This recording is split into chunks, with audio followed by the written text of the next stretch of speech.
어느 동네에 욕심이 많은 사람이 빵집을 하고 있었다고 합니다. 이 주인이 아주 잘 익은 빵을 가마에서 막 찍어내면 그때 막 이 수증기가 이웃 사람들에게 막 퍼져나가는 거예요. 고소한 냄새를 맡게 되는데 이 주인이 이제 가만히 생각해 보니까 어느 날 생각해 보니까 자기가 열심히 수고해서 빵을 쪄서 이렇게 빵 냄새가 맛있는 냄새가 날 때 이 열잖아요. 이렇게 뚜껑을 열면 그 냄새가 이웃집에까지 전해지는 거예요. 가만히 생각해 보니까 나는 땀을 흘리고 일하는데 저 사람은 땀을 흘리지 않고 그 맛있는 빵 냄새를 맡는 것이었어요. 욕심쟁이가 가만히 생각해 보니까 그 돈을 받아야겠다는 생각이 들었어요. 그래서 이웃집에 찾아가 가지고 우리 집에서 나는 맛있는 빵 냄새 좋지요. 그랬더니 그분이 너무 좋아요. 너무너무 그때마다 먹고 싶어요 하고 즐거워하는 거예요. 그러니까 그때 빵집 주인이 그러면 냄새 맡는 값을 좀 주세요. 그랬더니 어이없는 소리를 듣고 난 옆에 집 주인이 말도 안 되는 소리 해요 하고 막 그랬더니 빵집 주인이 그래요? 그러면 내가 법으로 가겠어요. 옆에 집사님 그럼 가봐요. 그래서 이제 결국 법으로 가게 됐어요. 동네 사람들의 추미에 관심이 됐어요.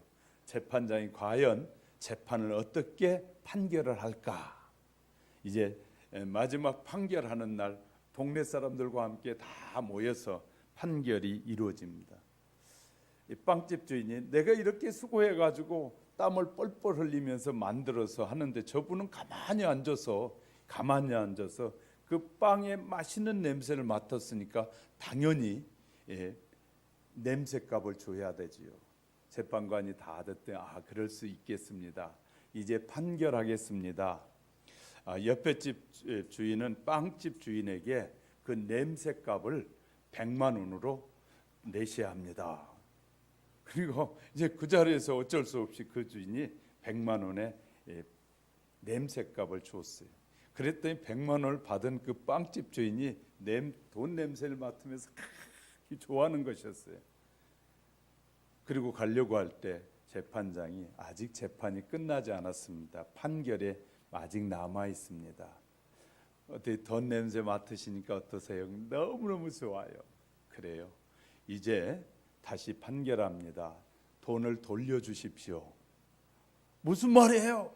그랬더니 그때 하는 말이 빵 냄새만 맡았지 빵은 못 먹었잖아요.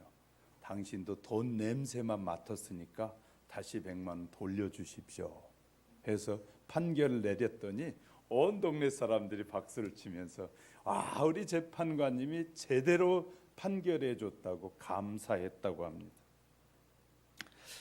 욕심 많은 빵집 주인의 이야기가 남의 얘기가 아니라 어떤 의미에서 우리의 이야기일 수 있다라는 생각을 해봅니다. 우리는 하나님으로부터 정말 많은 은혜를 받고 사는 사람들입니다. 수많은 은혜를 받고 사는데 우리가 하나님 앞에 드려지는 삶의 모습은 그렇지 못할 때가 너무나 많다는 사실을 살펴보게 되죠.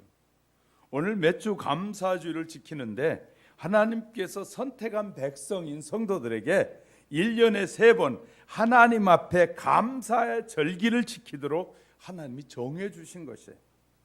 그 중에서 하나가 매추 감사절이라는 사실 아십니까? 매추 감사절이에요. 감사의 제사의 내용이 무엇일까요? 감사절이라는 것은 축제를 말하고 있는 것인데 과연 많은 것을 얻어서일까요? 축제일에 우리가 많은 것을 얻어서 축제할까요? 우리에게는 구정, 추석 명절이 있어요. 추석 명절이 있고 이 구정이 있는데 그때 우리는 가족들이 모이잖아요. 근데 사업이 잘 될 때는 모이고 사업이 안 되는 날은 그 해에는 가족들이 안 모일까요? 아니라는 거예요. 감사절기는 우리가 이 하나님의 말씀을 잘 살펴보면 감사절기는 우리가 많은 것을 받든 안 받든 우리가 하나님의 자녀이기 때문에 모여야 된다. 우리가 하나님의 자녀이기 때문에. 왜 가정에 다 가족들이 모여서 명절을 즐겁게 보내느냐? 가족이기 때문이라. 우리는 그리스도 예수 안에서 예수 그리스도를 나의 구주로 고백한 모든 사람은 한 가족이에요. 할렐루야. 이 가족이라는 사실을 잊지 말아야 됩니다. 그래서 하박국 선지자는 이렇게 말합니다. 외양간에 소가 없고 밭에 소출이 없을지라도 구원의 하나님으로 인하여 기뻐하고 감사한다라는 거 말합니다. 그렇게 고백하고 있어요. 이처럼 환경과는 상관없이 구원을 베풀어 주신 그 놀라운 은혜에 인하여 변함없이 감사의 제사를 드려야 한다라고 우리에게 말씀하고 있는 것입니다. 하나님의 자녀들에게 주어진 축제들을 즐거운 마음으로 참석하는 그런 시간이 돼야 된다는 거예요. 그래서 우리는요, 이 감사절이라든지 이런 특별한 행사 때는 성가대 때도 조금 더 준비하고 성도들과 즐거운 마음으로 준비해서 하나님 앞에 드려야 된다는 사실을 우리에게 말씀하고 있는 것이에요. 오늘 이 추수감사절의 의미를 이 중심으로 생각하는 사이에 하나님께서 우리에게 주시고자 하신 그 놀라운 은혜를 우리 모두에게 풍성히 부어주고 또 당연히 추수감사주일에 대한 요소들을 살펴가는 사이에 하나님께서 저와 여러분에게 감사절을 어떻게 지내야 더 복되는지를 더 깊이 깨달아가는 그런 시간이 되시기를 주님의 이름으로 축복합니다. 이 매주 감사주일의 핵심은 모이는 것에 있다는 것 아십니까? 세상에 모이면 살고 세상에서도 흩어지면 죽는다는 말이 있는 것처럼 매주 감사절은 첫 번째로 중요한 것은 모이는 것입니다.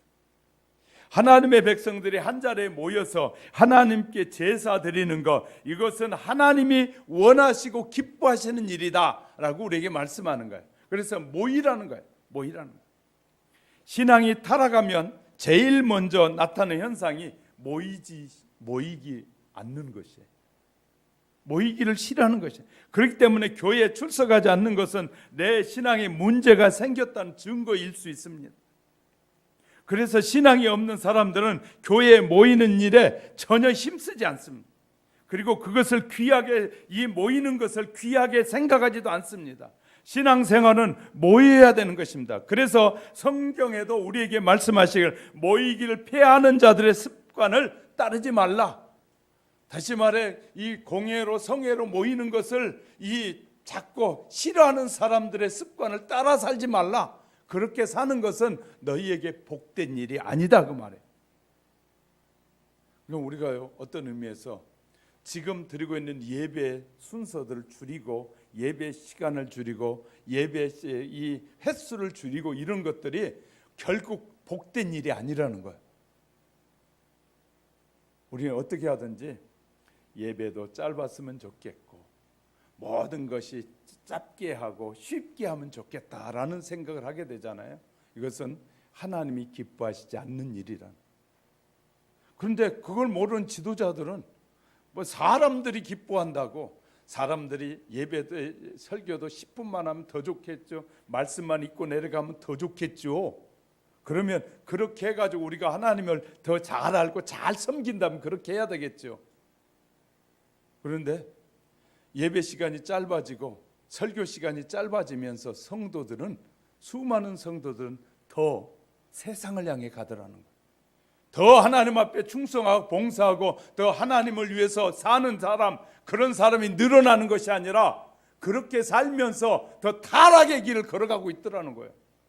그렇다면 우리는 판단 능력이 있는 사람들이잖아요. 판단해 봐야죠. 무엇이 나의 신앙을 복되게 하고 유익되게 하는 일인지를 잘 보아야 할 것입니다.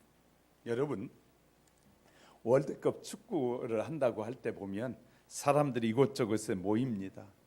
텔레비전 앞에서 각 집에서 보아도 되지 뭐하러 운동장까지 가가지고 더운 여름에 어떤 때는 추운 때 가가지고 막 땀을 뻘뻘 흘리면서 응원하면서 그냥 이 사람 저 사람이 함께 모여서 응원한 이유가 어디 있습니까? 모여야 힘이 나잖아요. 텔레비전에서도 모이고 막 공원에서도 모이고 우리도 그 전에 올림픽 할 때 이 오금 공원에서 모여가지고 우리 프로젝트 가지고 막 틀어놓고 막 음료수 나눠주면서 그렇게 모이지 않았어요? 그렇게 모이니까 국력이 모아지는 거예요. 그러니까 세계 모든 뉴스들이 대한민국에 올림픽을 하는데 그 얼마나 사람이 많이 모이는지 국민의 3분의 2가 모인다 할 정도로 소문이 나고, 그렇게 해서 대한민국의 국력은 모이는 곳에 있다. 우리가 모일 때 힘이 생기는 거거든요.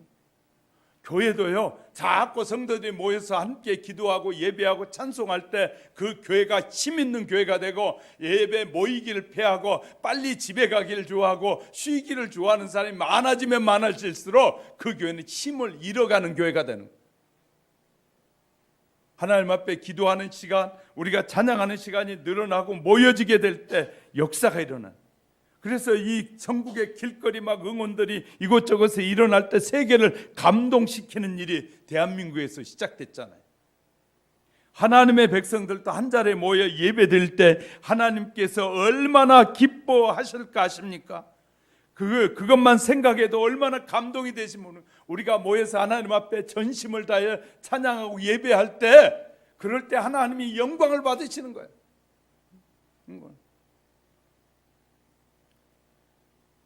우리 새벽기도 오시는 권사님이 수요일날 오셨어요.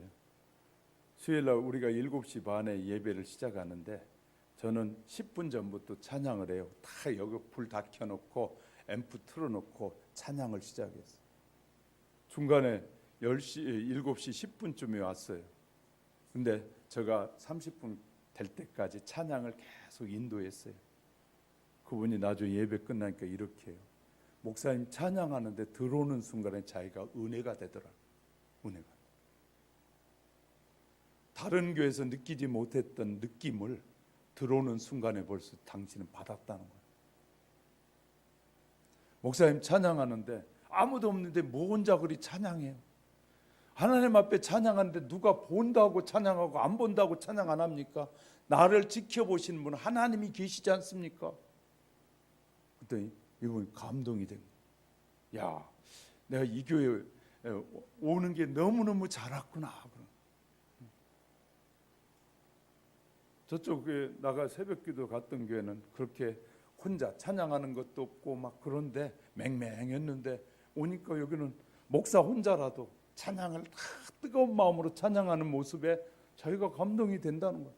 우리는요, 우리가 이 뜨거운 마음으로 찬양하고 예배할 때 하나님이 기뻐하시는 거예요. 할렐루야. 우리가 적당한 마음으로 하나님 앞에 예배드리는 것이 아니라 우리의 마음을 들여서 하나님 앞에 예배드릴 때 단 한 사람이라도 그런 마음을 가지고 드려지는 예배가 신령과 진정으로 드려지는 예배라는 사실을 기억하시기 바랍니다. 예수님도 이렇게 말씀하셔요. 두세 사람이 모여서 기도하는 곳에 내가 함께 하겠다라고 말씀하시잖아요. 그래서 요즘 모이는 일이 쉽지 않습니다. 그래서 하나님이 기적이 덜 일어나고 있는 것이에요. 오늘 성경 우리에게 매주 감사주일을 맞이하여 성회로 모이라고 말씀하셨는데 26절에 보면 77절 처음 익은 열매 드리는 날에 너희가 여호와께 새 소재를 드릴 때에도 성회로 모일 것이요 아무 노동도 하지 말 것이며. 할렐루야. 성회로 모이는데 아무 노동도 하지 말라는 거예요. 그러니까 이 개인적으로나 사업적으로나 일한 것 때문에 이 모이는 일을 등한시해서는 안 된다는 거 말입니다. 그 어떤 일보다 하나님 앞에 성회로 모이는 것이 우리의 삶의 우선순위가 되어야 한다. 이것은요, 이유가 없는 것입니다. 하나님이 우리를 구원하신 그 구원의 은혜를 아는 사람이라면 당연히 그렇게 해야 된다고 말씀하시는 거예요. 일하지 말고 모이라는 것입니다. 하나님께서 하나님의 백성들을 만남을 통해서 그 원하시는 무엇이든지 다 주시기 위해서 우리에게 이런 시간을 주시는 거예요. 하나님 우리에게 말씀을 깨닫고 은혜를 주시는 것은 그 은혜를 통해서 하나님 앞에 더 가까이 나아가고 하나님의 뜻을 향해 가라고 우리에게 주신 것입니다. 우리가 명절에 가족끼리 친척끼리 모입니다. 이 명절에 친구도 사업상의 관계도 중요하지만 가족끼리 모이는 것이 더 중요하기 때문에 양해를 얻고 이 명절은 우리가 가족이 모여야 되니까 이해해 주십시오 하고 모여야 된다는 거예요. 그때 그 가족이 뭐냐면 사랑이 있는 가정이 되고 융통성이 있고 교제가 넘치는 가정. 1년에 2번 모이는 이 명절도 한 번으로 줄여보세요. 그리고 안 모여보세요. 가족지간에 이 부딪힘이 없이 만남이 없으면 결코 그 가족은 그냥 개인주의로 흘러가 버리고 말고요, 가족이라는 의미가 상실돼 버리는. 그렇다면 이제 우리가 이런 모임들을 어떻게 해야 될 것이냐. 여성분들이 너무 힘들어요. 남성들이 도와야죠. 남성들이 도와서 그 축제 잔치들이, 모임은 다시 말해 그 명절이라는 것은 축제거든요. 축제 때 서로 축제가 더 복된 축제가 되도록 만들어가는 것입니다. 그러니까 그것이 부족한 우리가 그 부족한 것들을 채워서 하나의 아름다운 축제로 만들어가는 지혜가 필요한 거예요. 할렐루야. 축제를 없애버리는 것이 아니라 축제를 아름답게 만들 수 있는 지혜를 발휘하는 것이 필요한 것인지, 우리가 이렇게 모이는 것이, 가족이 모일 때 모이지 않으면, 이 참석하지 않으면 그 사람 진짜 우리 가족 맞아? 몇 번 계속해서 모이는데 안 오면 그거 정말 그가 우리 가족 맞아? 저희 큰형님이 시골에 살잖아요. 부모님이 여기 계실 때도 명절이 돼도 돈만 조금 보내주고요, 오지를 않아요. 그러니까 가족 간에 융화가 되지 않고 떨어지게 돼요. 1년에 한 번도 못 보고 때로는 몇 년 만에 한 번 겨우 행사가 뭐 다른 일로 만날 거 아니면 만날 시간이 없어요. 그러니까 형제 사이가 별로 이 멍멍해지고 남보다 못해지는 거예요. 그래서 실은 알고 보면 기독교인들이 정말 가족보다 더 자주 만나잖아요. 매주 만나고 매주 만나서 함께 예배하고 함께 손을 맞잡고 즐거워하고 음식을 나누고 하는 이 교회가 훨씬 더 가까운 거예요. 가족들보다 가까울 때가 너무 많은 거거든요. 그러니까 저희 형님도 뭐 몇 년 만에 한 번 만나고 오면 그냥 별로 그냥 남 같아요. 근데 여기 우리 성도들은 매주 만나잖아요. 꼭 가족 같아. 훨씬 더 친근감이 가는 거예요. 그래서 이 모임이라는 게 그래 중요한 것이에요. 대한민국이 무슨 일이 일어나도 예를 들어 광화문에 모이지 않고 그냥 너희는 너희대로 해라, 난 나대로 살라 그러면요, 나라의 미래가 없어져요. 자꾸 가서 때로는 데모도 하고 해서 이 바르게 나라를 세워가려는 사람들이 있을 때 그 나라가 희망이 있는 나라가 돼. 모여야 희망이 생기는 거예요. 우리 모여. 그래서 하나님은 그의 백성들에 모이라고 말씀한. 근데 마귀는 모이는 걸 안 하게 만들어요. 모이지 말라는 거예요. 자꾸 모이지 말라. 뭐 예배 시간이 길지 않냐? 예배 시간에 매 하는 소리 또 하지 않느냐? 하면서 예배 시간을 뭐 기도 길게 하냐? 그냥 짧게 하고 몇 마디만. 하나님은 귀가 없어 못 들으냐? 우리의 형편과 처지를 모르셔서 하나님이 하는. 근데 하나님은 뭐라고 하냐? 너희가 길게 기도하라. 마음을 다해서 기도하라. 왜? 너의 기도하는 모습을 내가 보고 네 마음이 나를 향해 있는지를 뭐 하겠다? 확인하시겠다는. 할렐루야. 하나님이 우리에게 예배를 통하여 모이라고 하시는 것은 이 예배를 통해서 하나님을 내가 사랑한다는 증거를 너희가 몸으로 보이는 것이라는 것. 우리가 몸으로 보이는 것이 예배예요. 예배를 통해서 우리가 내가 하나님을 사랑합니다, 내가 주님을 의지합니다 라는 것을 내 몸을 통하여 보여주는 것이 예배이기도 합니다. 할렐루야. 그렇게 해서 모이는 것이, 오늘 이 시간 모인 곳에 은혜가 있고 모이는 만큼 하나님이 역사해 주실 줄 믿으시기 바랍니다. 옛날에는 굉장히 기도 응답이 많았어요. 성도들이 막 새벽에도 밤에도 이 부흥회를 하면 막 하루에 4번씩 와서 하나님 앞에 부르짖고 기도하다 보니까 응답이 많았어요. 그런데 요새는 기도하지 않으니까 응답이 없어요. 응답받았다는 말, 하나님께서 내게 이런 거 응답해 주셨다는 말이 별로 없어져 버렸어요. 왜? 하나님은 열심을 내는 자에게 주신다고 약속하잖아요. 구하고 찾고 두들기는 자에게 내가 응답해 주겠다, 내가 너에게 필요한 것을 공급해 주겠다고 했지 너희가 가만히 있어도 준다고 하시지 않느냐. 그러니까 우리가요, 하나님의 큰 은혜를 경험하려면 뭐예요? 부지런하게 최선을 다해 모이기에 힘쓰고 구하기에 힘쓰고 최선을 다해야 돼요. 할렐루야. 두 번째는요, 제사는 하나님의 주권을 인정하는 것입니다.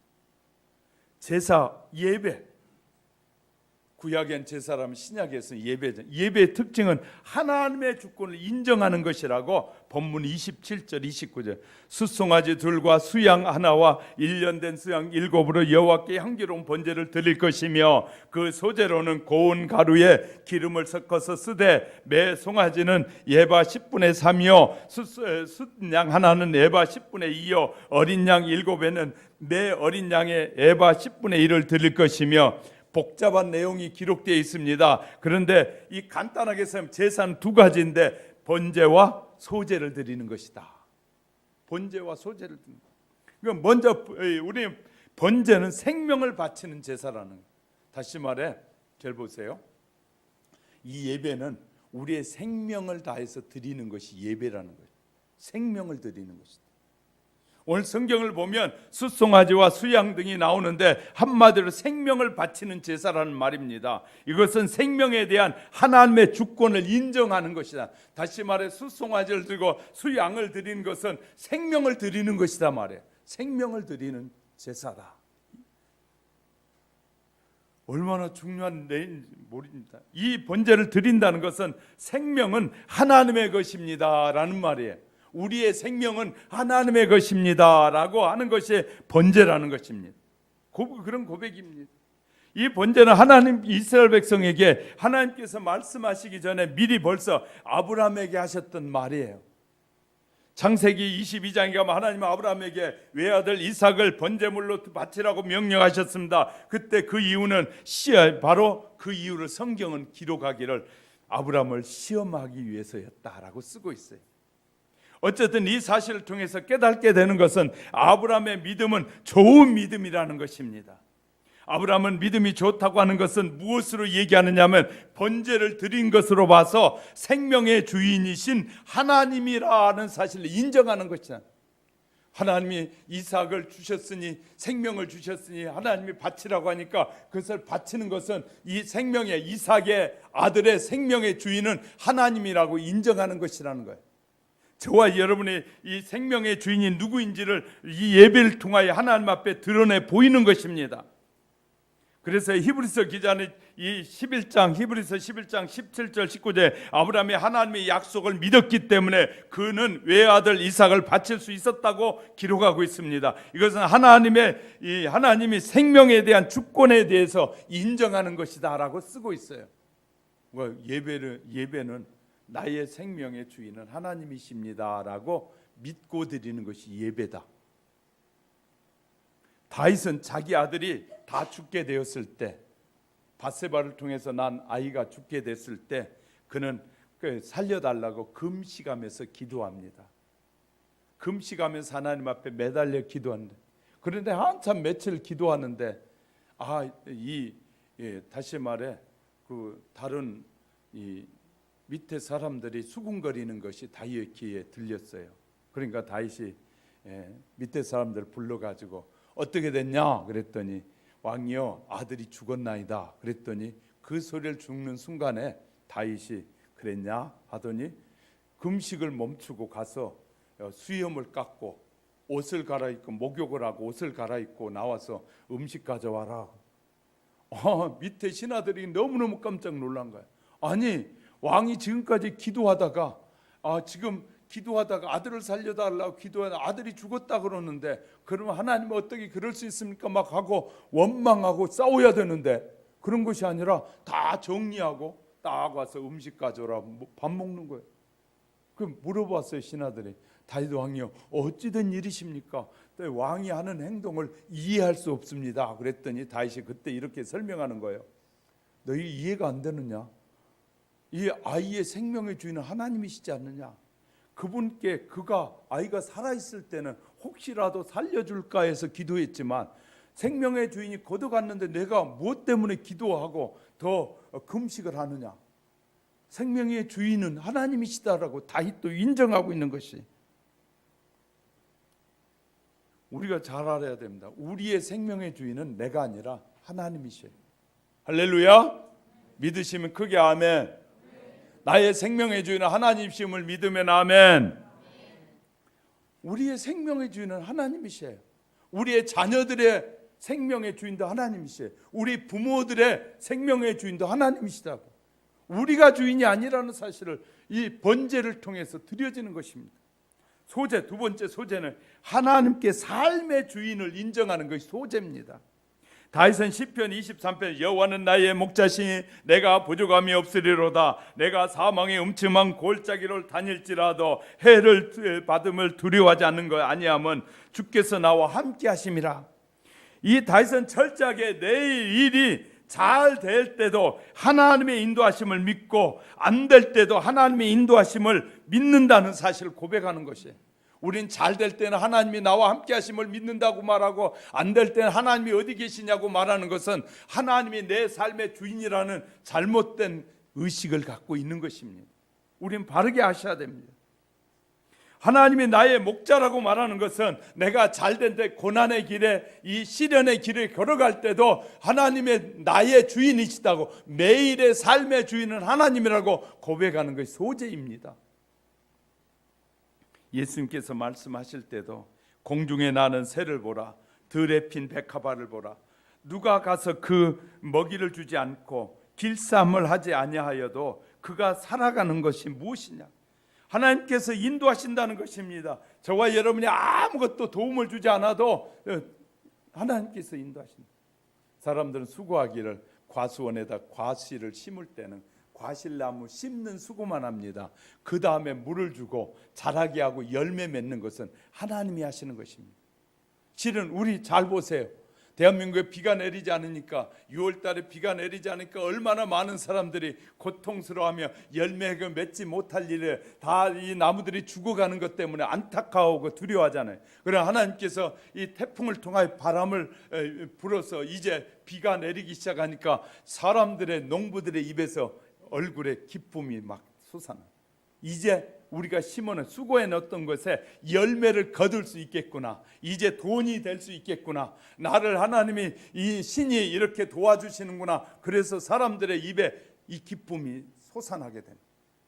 그러나 우리 그리스도인들은 그러지 아니할지라도 이 모든 것의 주인은 하나님이시라고 인정할 줄 알아야 됩니다. 내가 모든 걸 수고했으니까 거둔 것은 당연해, 내가 수고한 것에 대한 대가야, 이렇게 생각하는 것은 어불성설일 것입니다. 우린 기억해야 돼요. 우리가 수고한 것 같지만 실은 우리 뒤에서 이 모든 일을 하고 계신 분 하나님이시다. 할렐루야. 내가 잘해서 많은 것이 거둬진 것이 아니라 하나님이 우리의 모습을 보시고 사랑하는 자녀들 돕고 계시기 때문이라. 우린 잊지 말아야 될 것입니다. 오늘 추수감사의 첫 추수날에 이러한 생명의 주권, 살고 죽는 것이 인간이 어찌할 수 없음을 하나님께 있다는 사실을 고백하는 것이 번제요 소제라는 사실을 기억해야 될 것입니다. 하나님의 손에 달려 있다는 것을 믿고 고백하는 소제를 하나님께 드리는 것입니다. 내가 원하는 대로 되지 않았다고 해도 하나님이 절대로 나를 버리지 아니하시고, 하나님은 그때도 나를 사랑하시고 나를 도와주심을 믿는 그 믿음이 저와 여러분의 믿음이 되어야 할 줄 믿으시기 바랍니다. 그런 믿음으로 늘 승리의 삶을 사시기를 주의 이름으로 축복합니다. 세 번째, 감사하는 마음은 하나님과의 관계 회복입니다. 매추절 이 축제에서 번제와 속제는 기본이고 그 외에 속죄제를 드려야 한다고 본문이 말하고 있는. 보세요. 30절 31절 보세요. 또 너희를 속하기 위하여 순염소 하나를 드리되, 순염소는 번제로 너희는 다 흠없는 것으로 상번제와 그 소제와 전제 외에 그것들을 드릴지니라. 이 매추절 제사는 기본적으로 번제와 소제이고, 그런데 하나님은 속죄제도 드리라는 것이에요. 그 속죄제는 매일 드리는 제사를 말하는 거예요. 매일 드리는 속죄제도 드리라, 그런 말이에요. 다시 말하면 매주 감사절 이 제사를 드린다고 해서 상번제와 속죄제를 드리지 않아도 된다는 그런 것이 아니라는 말입니다. 절 보세요. 얼굴 들으시고 보세요. 이제 우리 예배로 제가 예를 들어 설명드릴게요. 자, 어떤 사람은 매주 감사주일이 되면 매주 감사 예배 예물만 드리고 늘 드리던 주정 예물도 빼버리고 다른 예물을 빼버리는, 이것이 아니라는 거예요. 지금까지 너희가 이 주일 예물도 드렸고 다른 예물도 드려서 그 예물 드리면서 또 감사, 매주 감사 예물을 또 드리라는 거예요.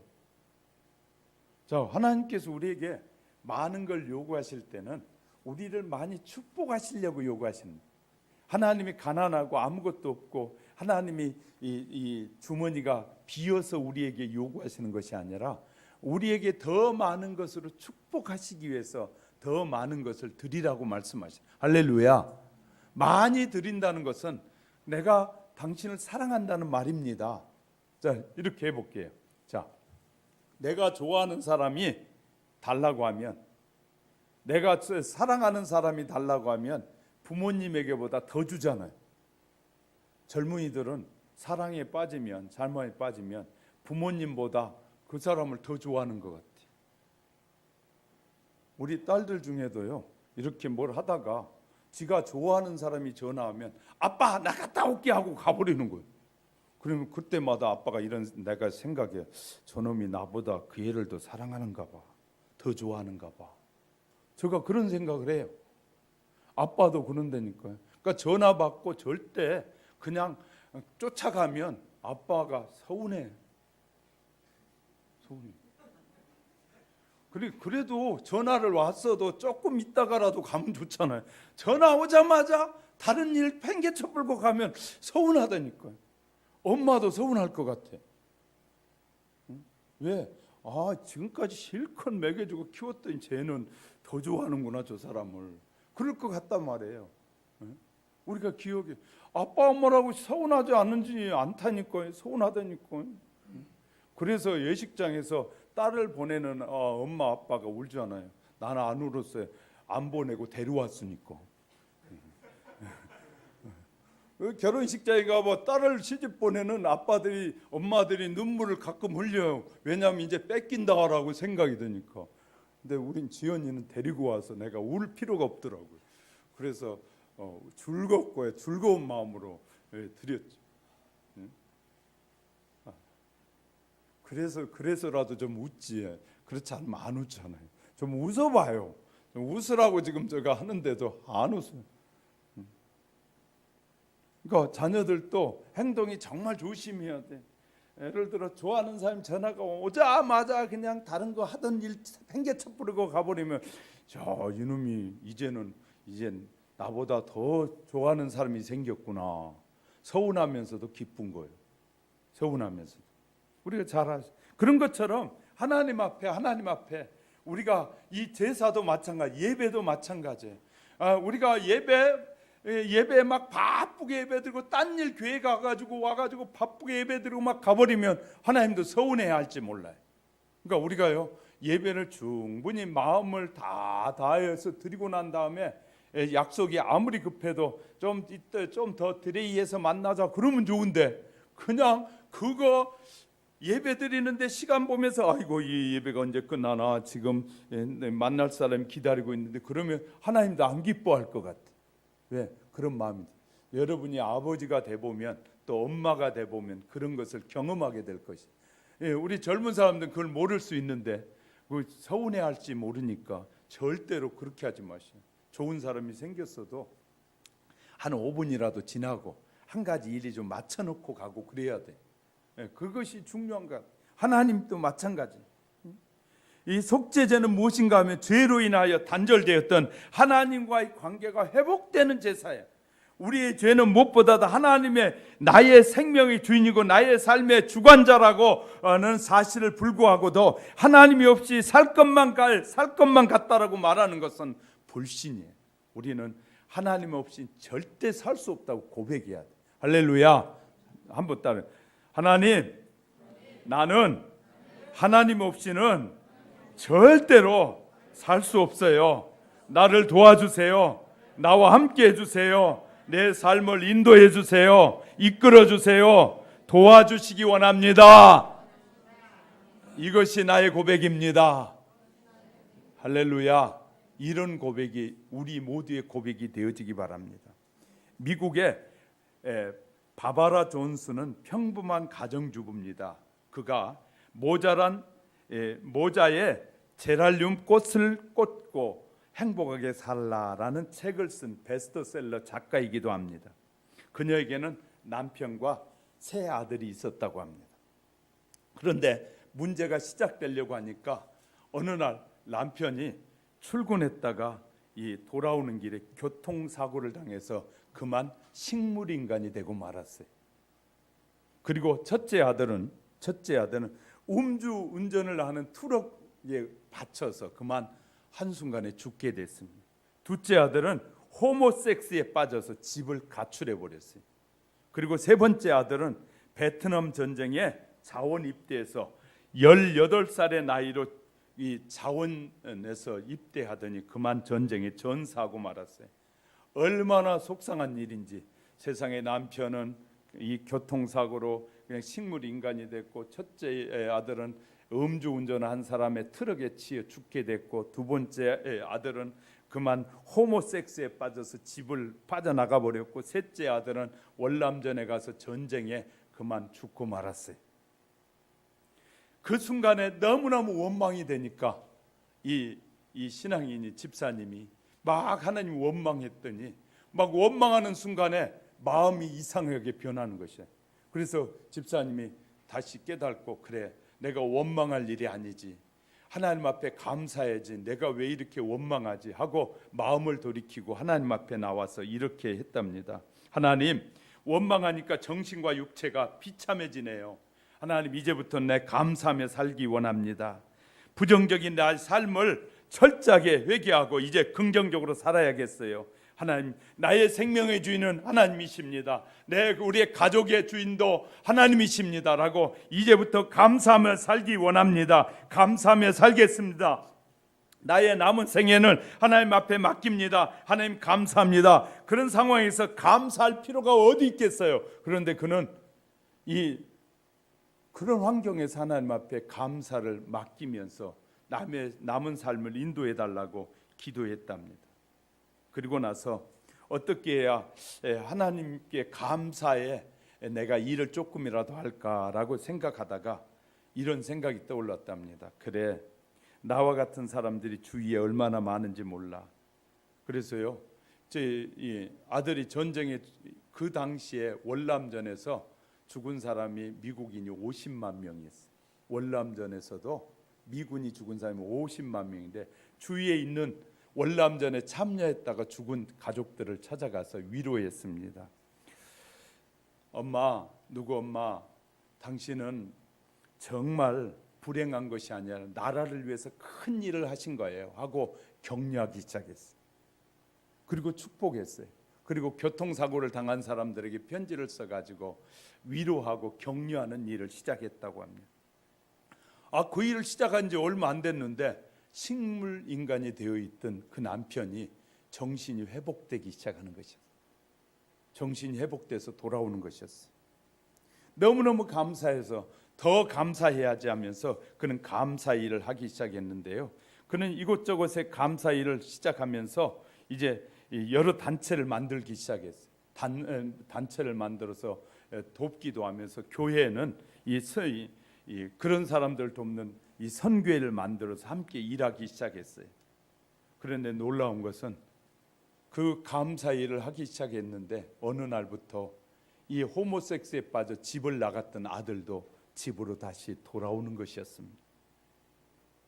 그는 너무너무 감사해서 더 감사하는 일을 하면서 돕다 보니까 그가 미국의 유명한 강사가 됐어요.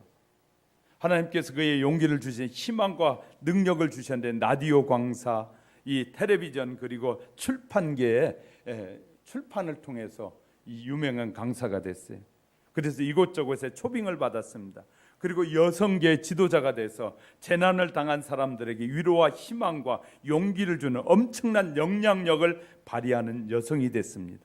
그리고 훗날 돌아왔던 그 아들이 이제 너무너무 기쁨으로 가정을 잘 섬겨줘서 그가 쓴 책이 베스트셀러가 되고 남은 생애를 보람되게 사는 그에게 어떤 분이 이 질문을 했더니 어떻게 그렇게 고난 가운데서도 감사하면서 기쁨으로 살 수 있어요? 그랬더니 그가 고개를 들어 이렇게 고백했답니다. 나의 생명의 주인은 하나님께 나의 생명을 맡겼더니 하나님이 내게 기쁨도 주고 내게 행복도 주고 이 모든 명예를 하나님이 주셨습니다 라고 고백했다고 합니다.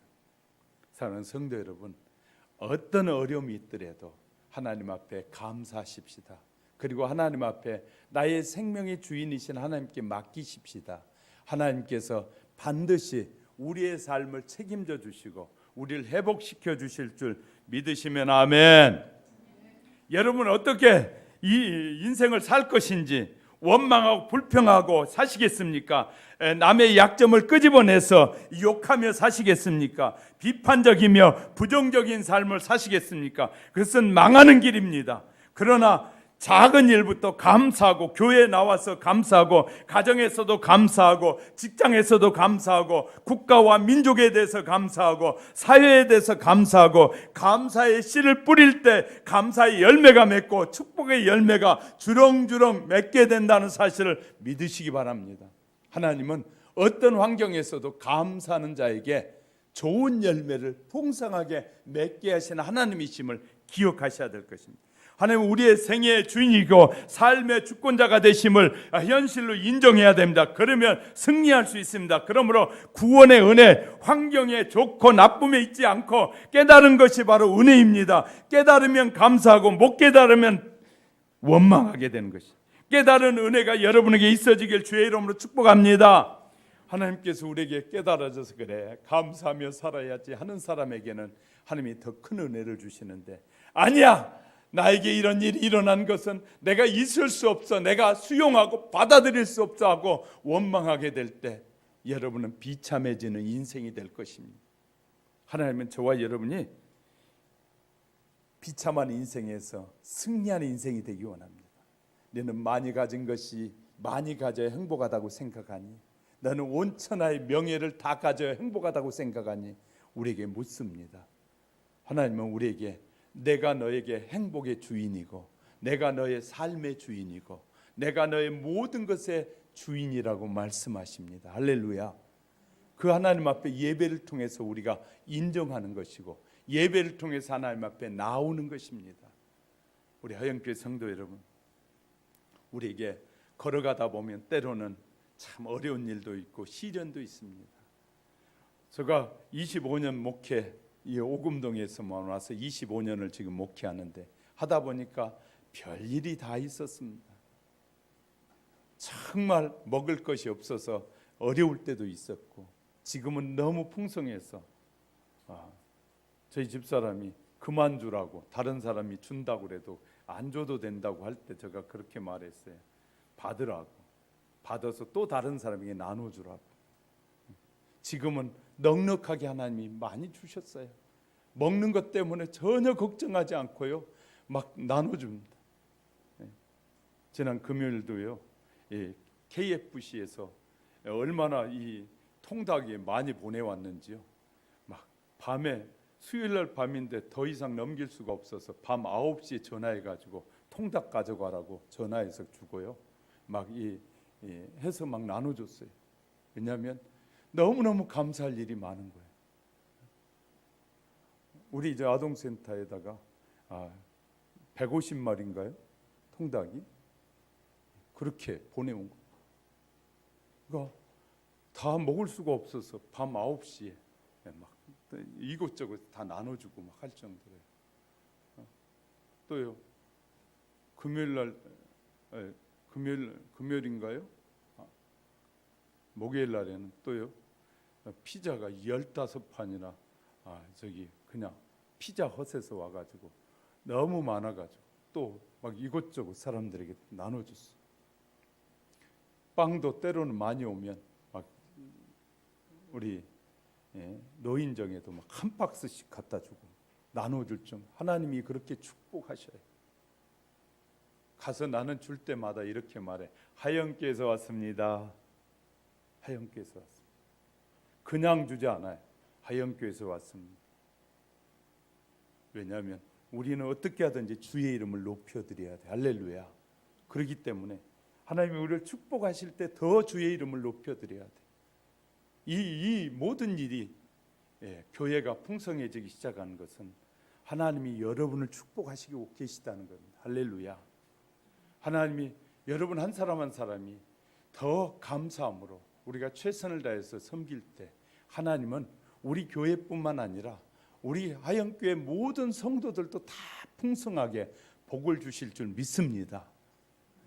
하나님은 그런 하나님께 우리가 어려움도 많았지만 하나님이 우리에게 풍성할 날을 우리에게 약속하고 계신다는 사실을 믿고 우리 열심을 다해서 끝까지 주님께 충성하는 저와 여러분이 되시기 바라고요.